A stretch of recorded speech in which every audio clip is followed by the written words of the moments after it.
The Great Hall of Zentera Prime buzzed with dozens of different alien languages. Creatures from across the galaxy filled the massive chamber, their voices mixing into a strange symphony of clicks, hisses, and musical tones. The weekly meeting of the Galactic Council was about to begin. Counselor Vextar stood at the center podium, his blue skin shimmering under the bright lights. The cleanery scientist adjusted his data tablet with 4 delicate fingers and cleared his throat. The sound echoed through the hall, and slowly the noise died down. Fellow council members, Vextar began in perfect galactic standard. I bring news from the Outer Rim. Our archaeological team has made a discovery on planet Kepler 442b. A few delegates shifted in their seats. Archaeological reports were usually boring. Most species in the galaxy had mapped their ancient history long ago. What could be so important about some old ruins? Vextar touched his tablet, and a holographic image appeared above the podium. The image showed a stone wall covered in strange paintings. The colors were faded, but the shapes were clear enough to see. These murals are over 10,000 years old, Vextar explained. They show a bipedal species we have never encountered before. Look at them carefully. The delegates leaned forward to study the images. The painted figures were strange indeed.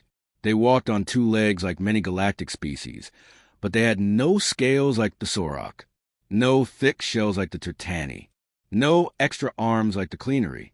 They looked almost offenseless. The ancient texts found with these murals called them humans. Vextar continued. According to the writings, they came from a yellow star system in what we now call the Dead Zone. A loud laugh echoed through the hall. General Karthok of the Sorok Empire stood up, his massive reptilian form towering over the smaller delegates around him. His red eyes gleamed with amusement. Humans? Karthok's voice was deep and rough. Another fairy tale, cleanery. Your people see ghosts in every shadow. More laughter came from the Sorok section. Several other delegates joined in.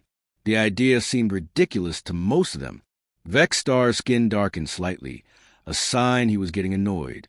The evidence is real, General. These ruins exist. The artwork is genuine. Artwork of what? Karthok waved a clawed hand dismissively. Weak creatures with no natural weapons? No armor? No poison? How could such beings survive even one day in space? Elder Zephyr the Satani rose from her water-filled platform.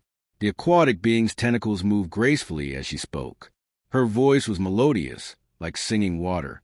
I have heard old stories, she said softly. Ancient tales from the deep space traders. They spoke of ghost ships seen near the rim worlds. Ships that appeared and vanished like spirits. Stories, Karthok snorted. Space or legends. Every trader has a tale about mysterious ships. The stories always describe the same thing, Zephyr continued. Vessels with no identifying marks. Crews that wore strange coverings over their entire bodies. They called themselves human. A murmur ran through the assembly.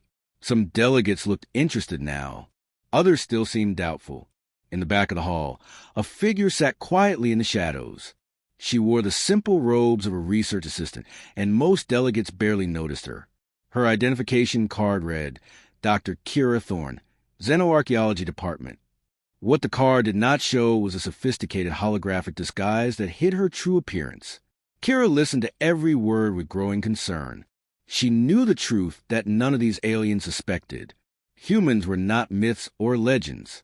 They were very real, and they had been watching the Galactic Council for years.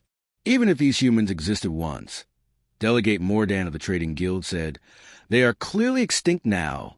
The dead zone has been empty for centuries. Perhaps, Vextar agreed, but the implications are fascinating. A species that survived without natural defenses would need to be incredibly clever.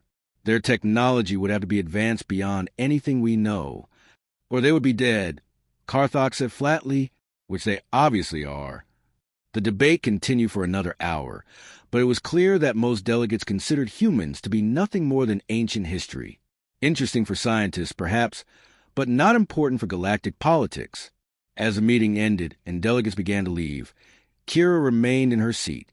She waited until the hall was nearly empty before activating a small communication device hidden in her sleeve. "Control, this is Agent Thorne," she whispered in perfect English. "We have a problem. They found the ruins on Kepler 442b.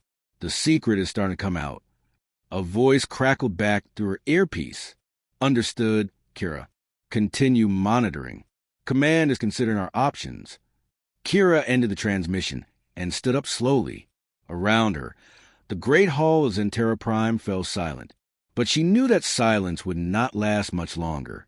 Somewhere beyond the rim worlds, the human fleet was waiting. And soon, very soon, the galaxy would learn that myths could become reality. 3 weeks passed since the council meeting on Zentera Prime. The debate about humans had been forgotten by most delegates. But deep in space, something was stirring. Observer Meldak sat alone in the control room of Deep Space Station Vega 7. The Cleanery scientists had been monitoring the outer rim for 5 years, watching for pirates and checking solar activity. It was usually quiet work. Most days, nothing happened at all. But today was different. Meldak stared at the screen with all 4 eyes. Strange energy readings were coming from the dead zone, the empty space beyond the rim worlds. The signals were weak but steady, like a heartbeat in the darkness. "Computer, run analysis on energy pattern designation 447 Alpha," Meldak said. The station's computer hummed for a moment. "Analysis complete. Energy pattern does not match any known propulsion system. Source appears to be artificial." Meldak's skin turned pale blue, a sign of confusion among his people. In 5 years of monitoring, he had never seen readings like these. The signals were too organized to be natural, but they came from empty space. "Maybe it's just solar interference," he muttered to himself. "The twin stars in Sector 12 have been acting strange lately." But as the hours passed, the signals grew stronger. More patterns appeared on his screens. Whatever was out there, it was getting closer. Far away, in the hidden human colony of New Eden, Dr. Kira Thorne sat in a secure communication room. Her holographic disguise was turned off, revealing her true human appearance. Brown hair, brown eyes, and the pale skin that came from living on a space station for most of her life. "Admiral Hayes, we have a problem," she said into the encrypted transmitter. "The Galactic Council found evidence of our presence on Kepler 442b. They're starting to ask questions." The image of Admiral Lisa Hayes appeared on the screen. The middle-aged woman looked tired, but her eyes were sharp and focused. Behind her, the bridge of the UES Endeavour was busy with activity. "How bad is it, Kira?" the Admiral asked. "Most of them still think we're extinct," Kira replied. But the Cleanery scientist was very thorough. "If they send more archaeological teams to other sites, they'll find more evidence." Admiral Hayes nodded slowly. "We always knew this day would come. The question is, are we ready?" "The fleet is in position," came another voice. Captain Jake Morrison appeared on a second screen. His ship, the UES Liberty, was one of the fastest in the human fleet. "We've been monitoring galactic communication for months. Their technology is good, but not as advanced as ours." "What about their military?" Admiral Hayes asked. "The Sorok Empire has the strongest fleet," Captain Morrison replied. "About 800 ships, but they're spread across their territory. The Cleanery have maybe 200 vessels, mostly science ships. The other species have smaller fleets." Admiral Hayes was quiet for a long moment. Around her, the officers on Endeavor's bridge worked at their stations. The ship was one of 300 human vessels hidden in the outer darkness, waiting for orders.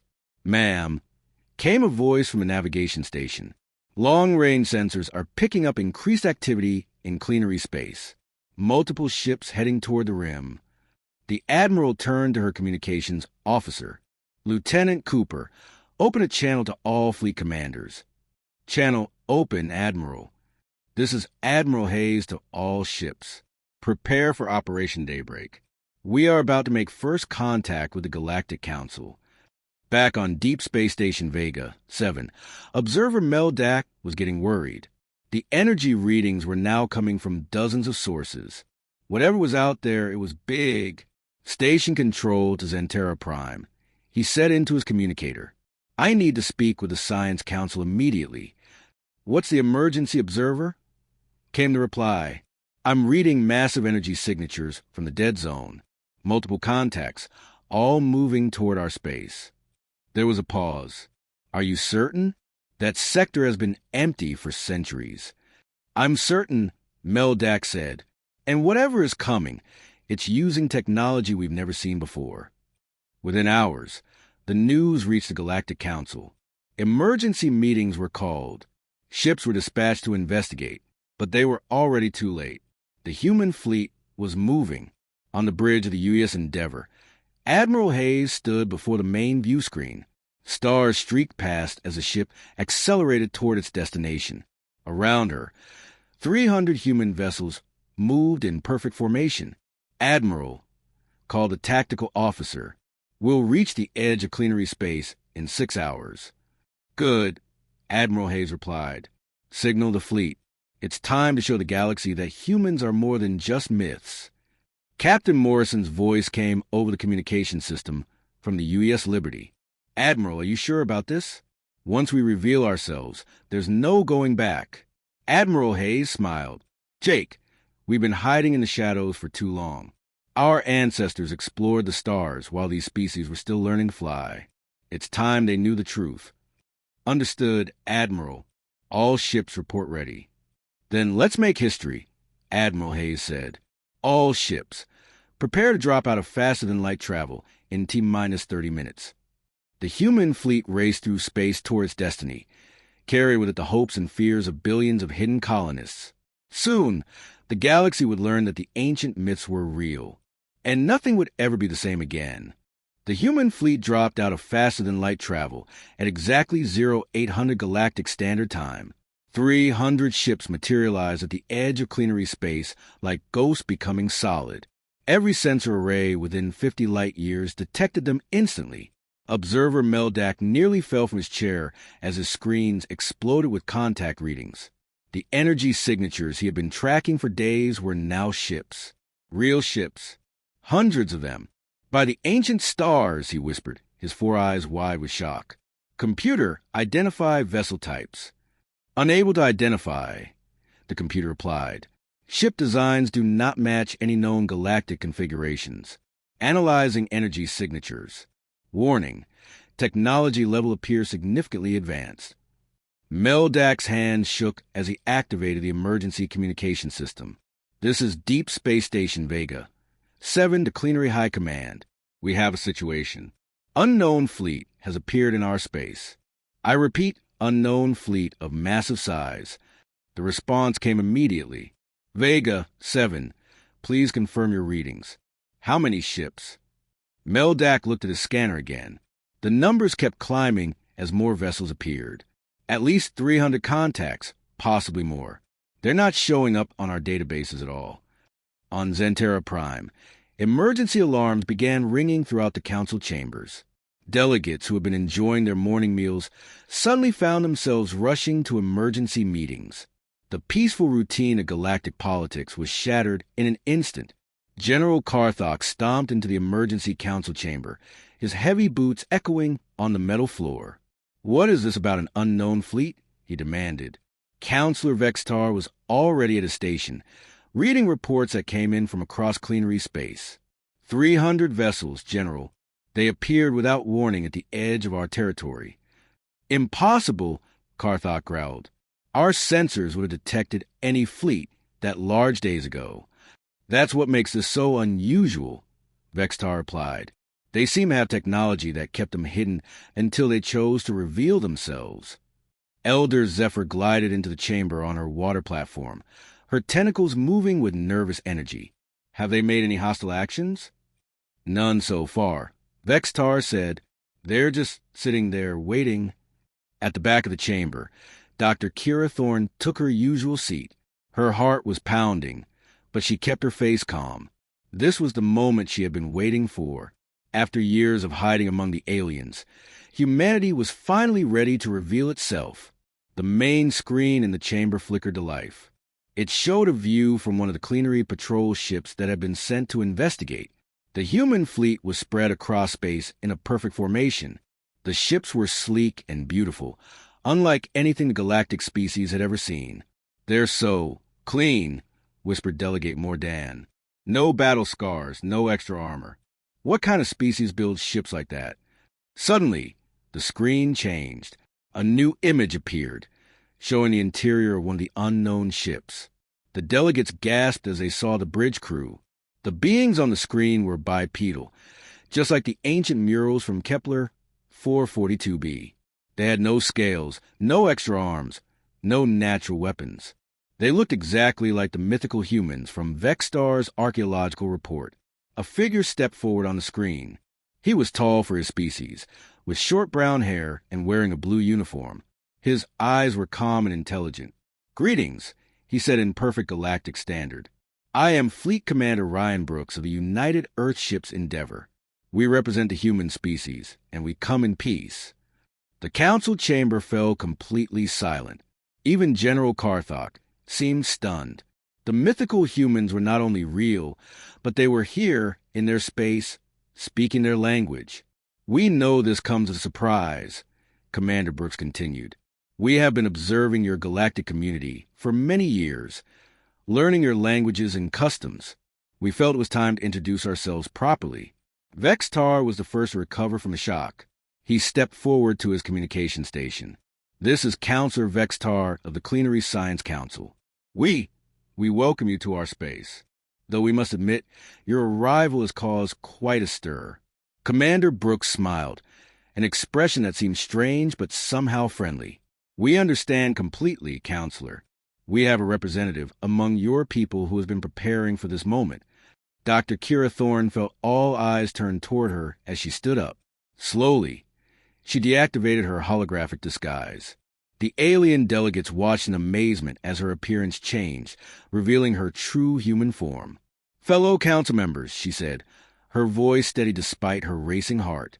"I am Dr. Kira Thorne, human xenoarchaeologist.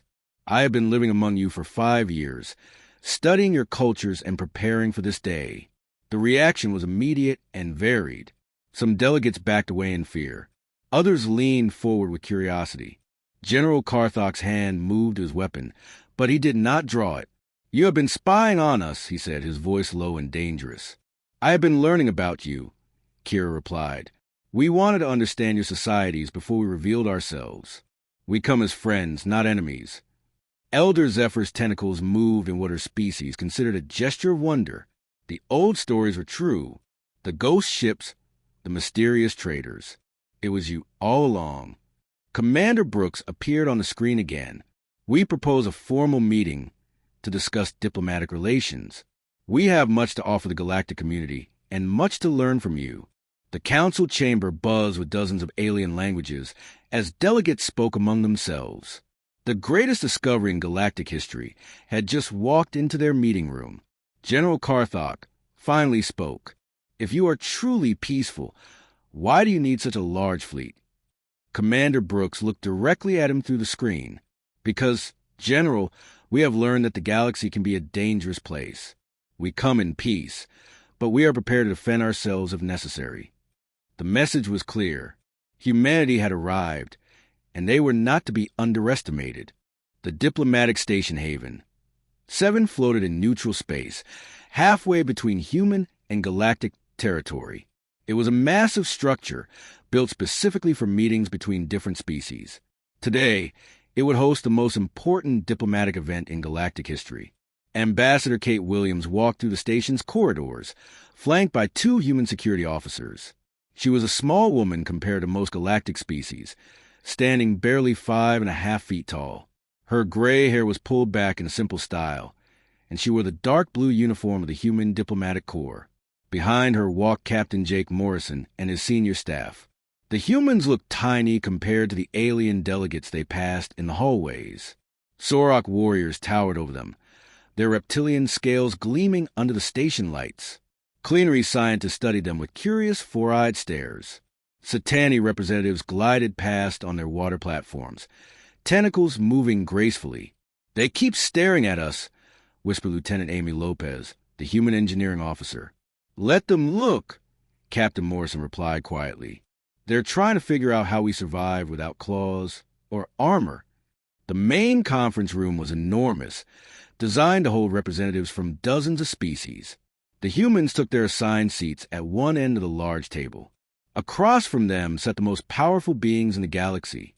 General Karthok dominated a section of the table, his massive frame making the reinforced chair creak. Elder Zephyr floated in her specialized water tank, tentacles moving in slow patterns.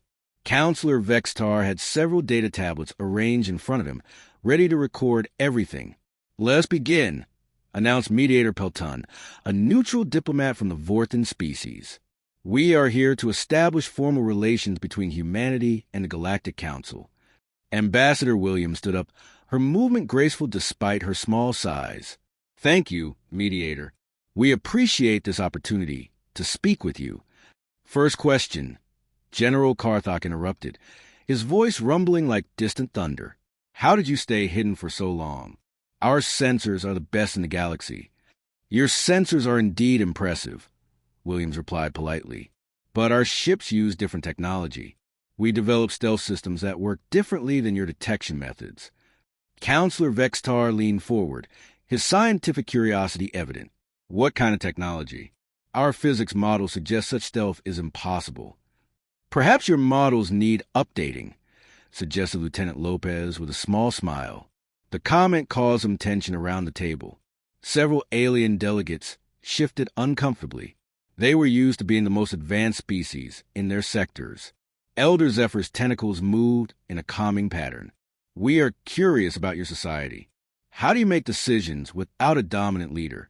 Our observations suggest you have many different groups." "We call it democracy," Captain Morrison explained. "Our people vote to choose their leaders. Different groups work together to solve problems." "Chaos," General Karthok muttered. "How can anything get done with so many voices arguing?"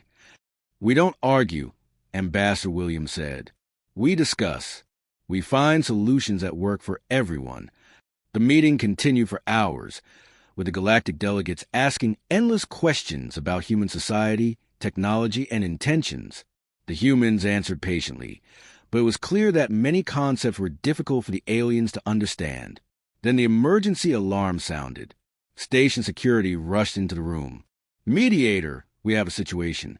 Razak pirates are attacking a cleanery trade convoy in Sector 15. 3 merchant ships under attack." General Karthok stood up immediately. "How far away?" 20 minutes by fastest ship," the security officer replied. "My vessels can be there in 15, Karthok growled, reaching for his communicator. "Our ships can be there in 8, Captain Morrison said quietly. The room fell silent. Everyone stared at the human captain. "Impossible," General Karthok said. "Nothing moves that fast." "Commander Ben Parker, come in." Morrison spoke into his wrist communicator. "Parker here, Captain."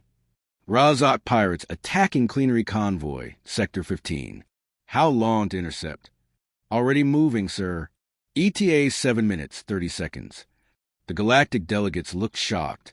How could human ships be so fast? "Put Parker on the main screen," Morrison ordered. The large display showed the bridge of a human frigate. Commander Parker was a young man with steady eyes and quick hands. Behind him, his crew worked with smooth efficiency. 3 pirate vessels, Captain," Parker reported. "Standard Razak design. They've disabled 2 merchant ships and are boarding the 3rd. "Rules of engagement?" Parker asked. "Disable only," Morrison replied firmly. "No unnecessary destruction." "Understood, sir." The delegates watched in fascination as the human ships appeared on the tactical display. 3 small frigates moved faster than anything they had ever seen, closing on the pirate vessels with impossible speed. "How are they moving like that?" Vextar whispered. The battle, if it could be called that, was over in minutes. The human ships appeared around the pirates like ghosts, their weapons disabling the pirate engines with surgical precision. The Razak vessels were left helpless, floating in space. "This is Commander Parker to pirate vessels," came the voice from the screen. "Surrender now and prepare to be boarded." "You have no authority here, human," snarled a Razak voice. "Today we do," Parker replied calmly. "Will you surrender, or do we need to disable your life support too?" The pirates surrendered. As rescue ships arrived to help the cleanery merchants, The conference room remained silent. The galactic delegates stared at the humans with new understanding. "Your ships are fast," General Carthok admitted grudgingly. "Speed isn't everything," Ambassador Williams replied. "But it helps when people need saving." Elder Zephyr's tentacles moved in what her species considered deep thought. "You could have destroyed those pirates easily. Why didn't you?" "Because destruction should be the last choice, not the first," Captain Morrison answered. For the first time since the meeting began, the galactic delegates looked at the humans not as weak creatures, but as something else entirely, something that might be far more dangerous than they appeared, and far more valuable as allies. General Carthok slammed his massive fist on the conference table. The sound echoed to the room like a thunderclap. His red eyes burned with suspicion as he stared at the human delegates. "Pretty tricks with pirates," he growled. "But the Sauroch Empire needs proof of your true intentions. Words are wind. Only through combat can we know your real character." Ambassador Williams remained calm despite the general's intimidating presence. "What kind of proof do you require, General?" "3 trials," Carthok announced, rising to his full 8-foot height. "Technology, strategy, and combat. If you pass all 3, the Sauroch will consider you worthy allies. If you fail..." He left the threat unfinished. Elder Zephyr's tentacles moved nervously. "General, perhaps we should discuss this with the full council first." "No discussion needed," Carthok replied. "The humans claim to be strong. Let them prove it." Captain Morrison exchanged glances with Ambassador Williams. They had expected this moment. The Sauroch respected only strength, and strength had to be demonstrated, not spoken. "We accept your challenge," Morrison said quietly. The first trial took place in Haven 7's main engineering bay. Chief Engineer Amy Lopez stood before a massive Sauroch power core that had been running at 60% efficiency for months. The alien engineers had tried everything to fix it, but the problem remained unsolved. "You have 2 hours," announced Chief Engineer Groktar, a heavily built Sauroch with cybernetic implants covering half a skull. "Our best minds have worked on this for a year." Lopez walked around the power core slowly, her scanner beeping as she analyzed the system. The Sauroch engineers watched her with barely hidden amusement. She was so small compared to them, and her tools looked primitive. "Your magnetic containment field is fluctuating," she said after 20 minutes. "We know that," Groktar snorted. "The question is why." "Because you're fighting the natural resonance instead of working with it," Lopez replied. She began making adjustments to the control systems, her fingers dancing over the alien controls. The Sauroch engineers muttered among themselves. They had tried similar adjustments before, but nothing had worked. Then the power core's hum changed. The readings on their displays shifted. Efficiency climbed from 60% to 70, then 80, then 95%. "Impossible," Groktar whispered. "Your technology is excellent," Lopez said with a smile. "You just needed to think about it differently." The second trial was held in the station's tactical center. Lieutenant Cole Martinez sat across from General Morgak, the Sauroch Empire's greatest strategic mind. Between them was a 3-dimensional hologram showing a complex battle scenario. "Standard engagement," Morgak explained. "You command the Blue Fleet. I command the Red. First to achieve total victory wins." The scenario began. Martinez studied the battlefield carefully while Morgak launched an immediate aggressive assault. The Sauroch general ships charged forward in classic formation, overwhelming firepower concentrated on specific targets. But Martinez did something unexpected.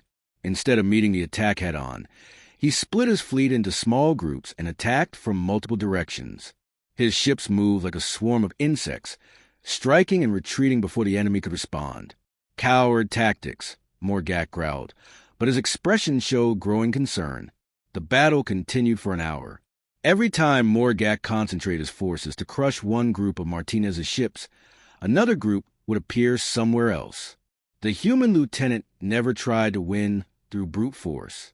Instead, he won through confusion and misdirection. When the simulation ended, Morgak's fleet was scattered and defeated. "Interesting," the Sauroch general admitted grudgingly.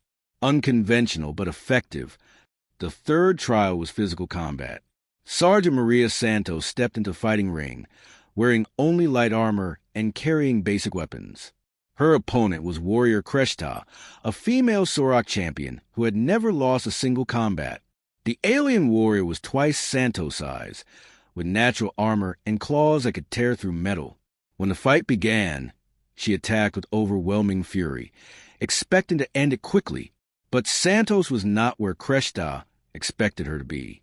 The human sergeant moved like water, flowing around the attacks instead of trying to block them.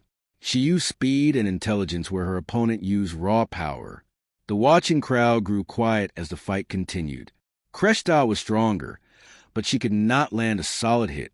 Santos struck quick blows and retreated before the Sorok could counterattack. After 20 minutes, Kreshta was breathing heavily. Her powerful attacks were wearing her down, while Santos still moved with fluid grace. Enough! General Karthok called out. The human has proven her skill. Santos bowed respectfully to her opponent. Kreshta returned the bow, a gesture of respect among Sorok warriors. General Karthok looked at the three humans who had faced his trials. The engineer who had solved an impossible problem. The strategist who had defeated his best general. The warrior who had outfought his champion. "You are not what you appear to be," he said slowly. "None of us are," Ambassador Williams replied. "That's what makes a galaxy interesting." Before Karthok could respond, urgent alarms began sounding throughout the station. Emergency broadcasts filled the communication channels. "Attention all vessels," came the panicked voice. "Plague outbreak on mining world Zirian 3. Millions of lives in danger. Immediate assistance required." The conference room fell silent. This was not a test or a trial. This was real, and people were dying. Captain Morrison stood up immediately. "Admiral Hayes, this is Morrison. We have an emergency situation." Admiral Hayes' voice came through clearly. "We heard the broadcast, Captain. Medical teams are already preparing." General Karthok watched the humans spring into action with military precision. "What are you doing?" "What we always do," Ambassador Williams replied as she headed for the door. "We help." The trials were over, but the real test was just beginning. The mining world Zirian 3 was dying. From space, the planet looked normal, but emergency broadcasts painted a different picture. A deadly plague had swept through the colonies, affecting every species living there. Cleanery, Sorok, Satani, and dozens of other races were all getting sick. The Galactic Council emergency meeting was chaos. Every delegate shouted different opinions, while people on Zirian 3 continued to die. "We must quarantine the entire system," General Karthok declared, his voice booming over the arguments. "Seal it off completely until the plague burns itself out. That would mean abandoning 15 million people." Elder Zephyr protested, her tentacles writhing with distress. Counselor Vextar was buried in data reports. "We need at least 6 months to study this plague properly. The biological structure is unlike anything we've seen." 6 months? Ambassador Williams spoke from her seat. "How many people will die in 6 months?" "The risk is too great," Karthok growled. "If this plague spreads to other worlds, billions could die." The arguing continued for hours. Each species had their own concerns, their own protocols to follow. The Sorok wanted military containment. The Cleanery wanted scientific study. The Satani wanted consensus from all parties. While the council debated, the human fleet was already moving. Dr. Alex Chin stood on the bridge of the UES Mercy, the fleet's primary medical vessel. Through the view screen, Zirian 3 grew larger as they approached. Behind them, 20 other human ships followed in formation. "Captain Morrison, this is Dr. Chun," he spoke into the communicator. "We're detecting the plague in the upper atmosphere. This thing spreads fast." "How bad is it, Alex?" Came Morrison's voice from the UES Liberty. "Bad. It affects multiple species differently, but it's deadly to all of them. We need to get down there immediately." Admiral Hayes' voice joined the conversation from the flagship. "All medical teams, prepare for immediate deployment. We're not waiting for council approval." On the planet's surface, the city of New Harmony was in chaos. The medical centers were overflowing with sick aliens. Cleanery doctors worked alongside Sorok medics, but they were overwhelmed. The plague spread faster than they could treat it. Dr. Kira Thorne was already on the planet, having arrived with the first emergency response team. She worked in the largest hospital. Her human medical knowledge, combined with years of studying alien biology, Dr. Thorne called Nurse Velshire a young Cleanery medical worker. We have 30 more patients in the waiting area, all different species. Keep them separated by species for now, Thorne replied, not looking up from her current patient.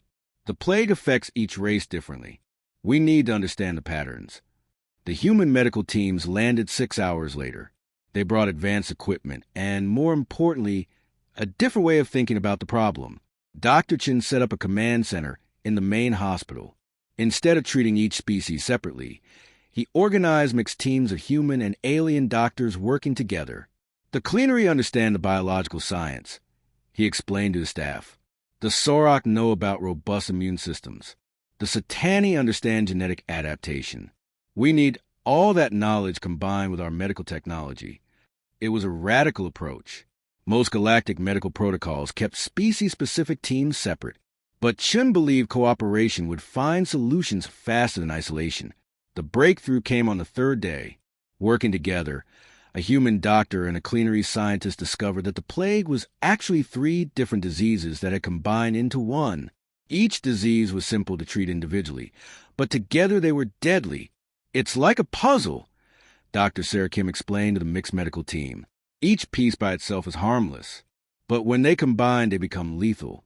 The cure required medicine from 3 different species' medical supplies, combined in a specific way that only human synthesis technology could achieve quickly enough.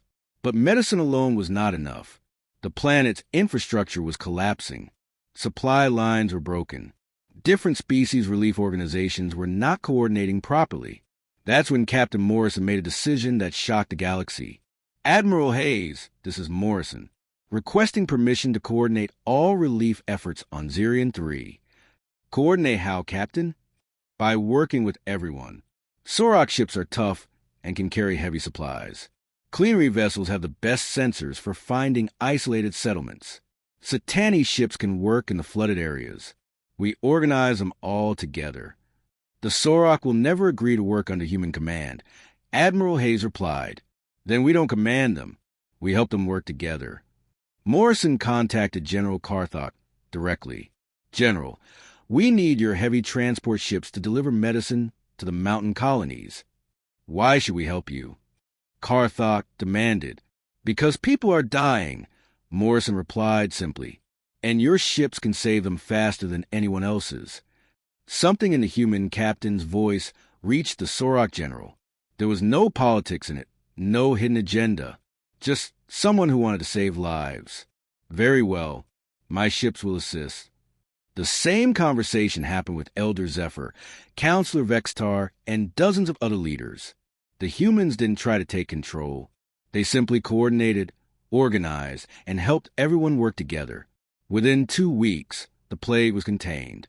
Instead of the months the Council had predicted, the crisis was over in 14 days. Millions of lives were saved because different species worked together for the first time in galactic history. As the last patients recovered and the emergency teams prepared to leave, something unexpected happened. The people of Zirian 3, representing dozens of different species, gathered in the main square of New Harmony. They came to thank the humans who had saved their world.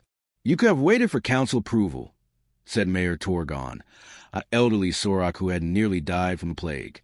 Why didn't you? Captain Morrison stood before the crowd, surrounded by aliens who had been strangers 2 weeks ago. Because when people need help, you help them. Everything else can wait. The crowd erupted in cheers that could be heard from orbit. For the first time in galactic history, humans had proven they were more than just another species. They were heroes. 6 months had passed since the plague crisis on Zirian 3. The galaxy was a different place now. Ships from different species traveled together through space, something that had rarely happened before. Trade routes were safer because crews shared information and helped each other.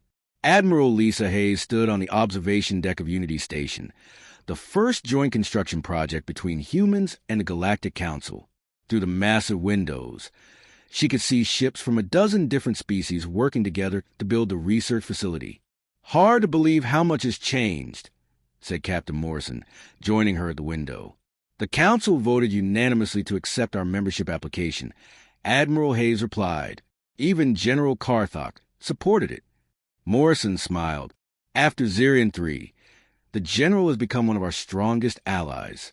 His ships escort our medical vessels now." Outside, a massive Sorok construction ship carefully positioned a new section of the station, while tiny cleanery engineering pods guided it into place. Satani vessels provided the delicate manipulation needed for precise work, and coordinating it all were human ships, their crews speaking multiple galactic languages as they helped everyone work together. Dr. Kira Thorne walked into the observation lounge, carrying a data tablet and looking excited. "Admiral, you need to see this. We've made another discovery." She activated the wall screen, showing archaeological sites across the galaxy. "We found human artifacts on 47 different worlds. Some of them are thousands of years old." "How is that possible?" Morrison asked. "Our ancestors were exploring the galaxy long before any of us realized," Thorne explained. "They were careful to stay hidden, but they left traces. Small research stations, observation posts, supply caches. We've been out here for centuries." Admiral Hayes studied the star map, showing all the discovery sites. "Our people have been watching the galaxy grow up. And protecting it," Thorne added. "Some of these sites show evidence of human intervention. Asteroid deflections that saved planets. Plague cures left where alien species would find them. Pirates who mysteriously disappeared after attacking peaceful traders." The implications were staggering. Humanity had been guardian angels for the galaxy, working in secret to help other species develop and thrive. On Zentera Prime, the Galactic Council was in session again. But this time, the atmosphere was completely different. Delegates worked together on problems instead of arguing about them. The chamber that had once echoed with suspicion and rivalry now buzzed with cooperative energy. Ambassador Kate Williams stood at the central podium, addressing the full assembly. She was no longer a mysterious stranger, but a respected member of the galactic community. "Fellow council members," she began, "6 months ago, you thought humans were myths. Today, we work together as partners and friends." Elder Zephyr's tentacles moved in patterns of agreement. "Your people have brought us together in ways we never thought possible." Counselor Vextar nodded enthusiastically. "The joint research projects have advanced our science by decades. Sharing knowledge benefits everyone." Even General Carthok, once humanity's greatest skeptic, stood to address the assembly. "The Sorok Empire has learned much from our human allies. They fight not with anger, but with purpose. They win not through destruction, but through unity." Ambassador Williams smiled. "We offer friendship to all who want it. We ask only for the chance to be part of this great galactic community." The vote was unanimous. Humanity was officially welcomed as a full member of the Galactic Council. Later that evening, Admiral Hayes received a communication from Earth. The image of President Nancy Clark appeared on her screen, surrounded by the leaders of the human colonies. "Admiral, the news of our formal acceptance has reached every human settlement," the president said. "After centuries of hiding, our people are finally free to take their place among the stars." "It's been a long journey, Madam President," Admiral Hayes replied. "But I think we're exactly where we need to be. The colony ships are already preparing to make contact with galactic civilization." President Clark continued. "Millions of humans are ready to come out of hiding and join the galaxy." As the communication ended, Admiral Hayes looked out at Unity Station again. Construction lights twinkled like stars as alien and human crews worked together through the night. Tomorrow, the station would open its research laboratories to scientists from across the galaxy. Captain Morrison joined her again. "Any regrets about revealing ourselves?" "None," Admiral Hayes said firmly. "We spent too long in the shadows. It's time for humanity to help build the future instead of just watching it happen." On the planet below, Dr. Thorne was giving a lecture to mixed groups of alien and human students. She spoke about the ancient connections between species, the shared history that nobody had known existed. For thousands of years, she told her audience, different species developed separately across the galaxy. But we were never really alone. We were always connected, always helping each other, even when we didn't know it. A young cleanery student raised her hand. Dr. Thorne, what happens now that we know the truth? Thorne smiled. Now we build something amazing together. Humans, cleanery, Sorok, Satani, and all the other species. We explore the galaxy not as separate civilizations, but as one united community. Outside the lecture hall, ships from dozens of worlds prepared for departure. Trade missions, exploration fleets, diplomatic envoys, and research expeditions. All of them working together toward common goals. The age of myths and legends was over. The age of cooperation had begun. Admiral Hayes stood on the bridge of the U.S. Endeavour as it prepared to escort a joint exploration mission to the galaxy's edge. Around her, the bridge crew worked with quiet efficiency, ready for whatever they might find. Admiral, called the communications officer, we're receiving messages from human colonies across the rim. They're all reporting successful contact with galactic civilizations. Good, Admiral Hayes replied. Signal the fleet. It's time to show the galaxy what we can accomplish together. The human fleet moved through space alongside ships from every corner of galactic civilization. No longer hidden, no longer myths. They had become something better. They had become family.